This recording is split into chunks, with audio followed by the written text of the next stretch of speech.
രണ്ടാഴ്ചയിലേറെയായി തിരുവനന്തപുരം വിമാനത്താവളത്തിൽ British royal നേവിയുടെ F-35B യുദ്ധവിമാനം കട്ടപ്പുറത്തായിട്ട്. ഒടുവിൽ വിമാനത്തിന്റെ തകരാറ് പരിഹരിക്കാൻ UK-യിൽ നിന്നുള്ള വിദഗ്ധ സംഘം കേരളത്തിലെത്തുകയാണ്. എങ്കിലും മടങ്ങിപ്പോക്കിന്റെ കാര്യത്തിൽ ഇപ്പോഴും തീരുമാനമായിട്ടില്ല. ഇന്ധനം നിറക്കാനായിട്ടായിരുന്നു ജൂൺ 14-ന് വിമാനം തിരുവനന്തപുരത്ത് ഇറക്കിയത്. തിരിച്ചുപോക്കിന് ഒരുങ്ങുമ്പോഴായിരുന്നു ഹൈഡ്രോളിക് സിസ്റ്റത്തിലെ പ്രശ്നം കണ്ടെത്തിയത്.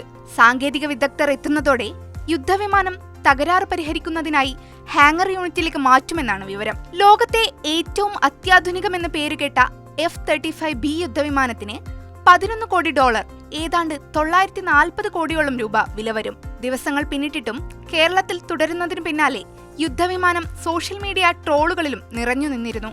യുദ്ധവിമാനം വിൽപ്പനയ്ക്ക് എന്ന OLX പരസ്യം മുതൽ യുദ്ധവിമാനം ശരിയാക്കുന്ന മെക്കാനിക്കിനെ കുറിച്ചുവരെ ട്രോളുകൾ ഇറങ്ങിയിരുന്നു. കേരളത്തിലാണെങ്കിലും ബ്രിട്ടന്റെ ഒരു കണ്ണ് എപ്പോഴും യുദ്ധവിമാനത്തിന് മുകളിലുണ്ട്. നിരീക്ഷണത്തിന് ബ്രിട്ടന് സ്വന്തമായി ഉപഗ്രഹ സംവിധാനമുണ്ടെന്നാണ് വിവരം. വിമാനം പ്രവർത്തിപ്പിക്കാൻ പറ്റാതെ വരികയാണെങ്കിൽ ഒരു ഹെവി ലിഫ്റ്റ് ട്രാൻസ്പോർട്ട് വിമാനം ബ്രിട്ടൻ തിരുവനന്തപുരത്തേക്ക് അയക്കുമെന്നും അതിൽ F-35B തിരികെ കൊണ്ടുപോകുമെന്നുമാണ് ബ്രിട്ടീഷ് വ്യോമയാന വൃത്തങ്ങൾ പറയുന്നത്.